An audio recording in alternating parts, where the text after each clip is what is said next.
DJ supreme court का आदेश का अनुपालन हमारी सरकार करेगी और अगर जो सुप्रीम कोर्ट के नियम को जो तोड़ेगा उस पर कार्रवाई भी होगी। रामनवमी बहुत बड़ा पर्व है जिसको मैं भी मनाता हूँ। मैं जाऊँगा और जिसको रोकना है रोक के दिखा दे। कानूनी बोल रहे हैं कि इरफान जी रोक के दिखाएं, डीजे तो बजेगा ये कौन है मेरे हमसे क्यों कंपेयर करते हैं? जो दिन रात मेरे नाम से इसका अपना जो टीआरपी बढ़ा रहा है उसका नाम मत लीजिए। जो किसानों को कुचल दिया, किसानों को मार दिया, आज वो किसानों की बात कर रहे हैं। पनीर 1400 जो बीजेपी के द्वारा बनाया जा रहा है, 100 किलो घी नकली, बताइए साहब। अभी मैं पकड़ा हूँ और उस पर मैं कार्रवाई करने जा रहा हूँ।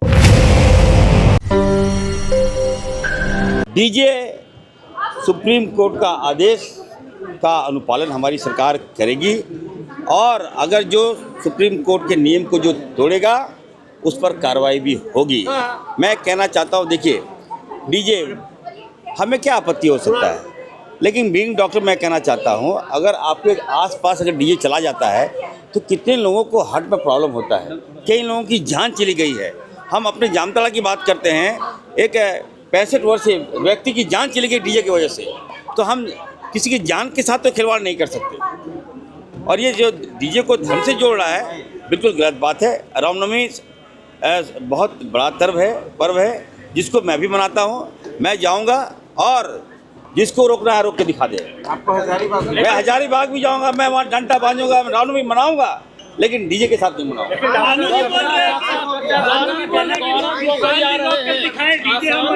गौरव गोगोई आ रहे हैं आसाम में, आप आगे बढ़ रहा है आसाम में। गौरव गोगोई आज देखिए कमान की ओर से लोकप्रिय मुख्यमंत्री से बात करने के लिए आ रहे हैं और हम लोग देखिए बिहार में जो हुआ, हमारी सरकार बिहार को नहीं दोहराएगी।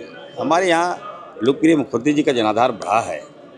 अब वो केवल स्टेट के नेता नहीं रहे, वह विश्व के नेता रह गए हेमंत सोरेन साहब हमारे। तो निश्चित तौर पर असम में हम चाहेंगे कि वहाँ आदिवासियों की आबादी है, कांग्रेस पार्टी आ रही है, कम बड़ी बात नहीं है, और हेमंत सोरेन जी से वार्ता करेगी और हम चाहेंगे कि जो जितना सीट बनता है, मैं आला कमान कांग्रेस आला कमान से मांग करूँगा कि झारखंड मुक्ति मोर्चा अगर वहाँ लड़ना चाहती है तो उसको भी सीट देकर वहाँ लड़ाया जाए। मंत्री जी कानूनी बोल रहे हैं कि इरफान जी रोक के दिखाएं, डीजे तो बजेगा ये कौन है मेरे हमसे क्यों कंपेयर करते हैं?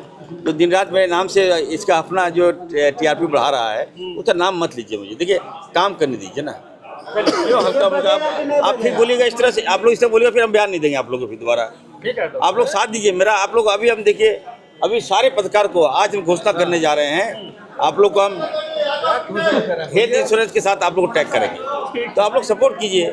ठीक चल रहा है, खिलाफ नहीं कर रहे हैं आप लोग, क्रॉप नहीं कर रहे हैं तो अच्छा लगता है। देखिए अच्छी अच्छी बातें आ रही है ना सामने। आज सभी मीडिया को सुनिए, आज सुन लीजिए, मैं बाबूलाल मरांडी सहित तमाम बीजेपी के नेताओं को और खास करके हमारे पत्रकार बंधुओं को मैं अफ्तार पार्टी में आपको दावत दे रहा हूँ। आइए और दावत माह रमजान का मजा लीजिए आप, और हर हाल में आना होगा। मीडिया तभी हम बाइट भी देंगे, आगे से नहीं आएगा। और ये लोग क्या कर रहे हैं? ये लोग धरना डीजे बजा रहे हैं। किसानों के साथ अन्याय बंद करो। बीजेपी के लोग यहाँ क्या हुआ डॉक्टर साहब, धान को लेकर बीजेपी का सवाल है। देखिए धनबाद बीजेपी में के लोग विरोध तख्ती लेकर कर रहे हैं आपके बगल में, कह रहे हैं किसानों के साथ न्याय नहीं कर पा रहे हैं आप लोग, धान का सही समर्थन मूल्य नहीं मिल पा रहा है, घोषणा किए थे। जो किसानों को कुचल दिया, किसानों को मार दिया, आज वो किसानों की बात कर रहे हैं। इनको तो पता भी नहीं होता कि किसान क्या है, किसान का दर्द क्या है, धान क्या है, गेहूं क्या है, दाल क्या है। बेवजह लोग नाटक करता है। बाबूलाल जी देखिए मुद्दा चाहिए, बगल में बयान दे रहे हैं, किसान के हित में बात कर रहे हैं।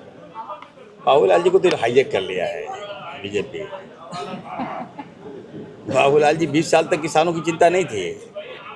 कल हमने कहा स्वास्थ्य में, जब मेरा बजट में भाषण था, आप आरोप लगा दिए और जब मैं जवाब दे रहा हूँ तो आप भाग गए। सुनना चाहिए ना। आज फिर किसानों के नकली लोग हितैषी है। ये लोग, किसान का बेटा मैं हूँ। आज आप देखिएगा, वन टाइम भुगतान हमने किया किसानों का, ये कम बड़ी बात है। पहले पार्ट बाई पार्ट भुगतान होता था, आज वन टाइम भुगतान हुआ, किसान आने लगे। आज ये बड़े पैमाने पर किसान जो है कारीगरी हमारा धान खरीदे, तो इससे इतना अच्छा काम भी कर रहे हैं। जब काम करे तो खामियां निकाल रहा है। खाद्य आपूर्ति में अभी हमारी सरकार ने हमारे विभाग ने बड़ी कार्रवाई की है। पनीर 1400 जो बीजेपी के द्वारा बनाया जा रहा है, 100 किलो की नकली, बताइए साहब। अभी मैं पकड़ा हूँ और उस पर मैं कार्रवाई करने जा रहा हूँ। नकली चीज से समझौता नहीं कर सकता।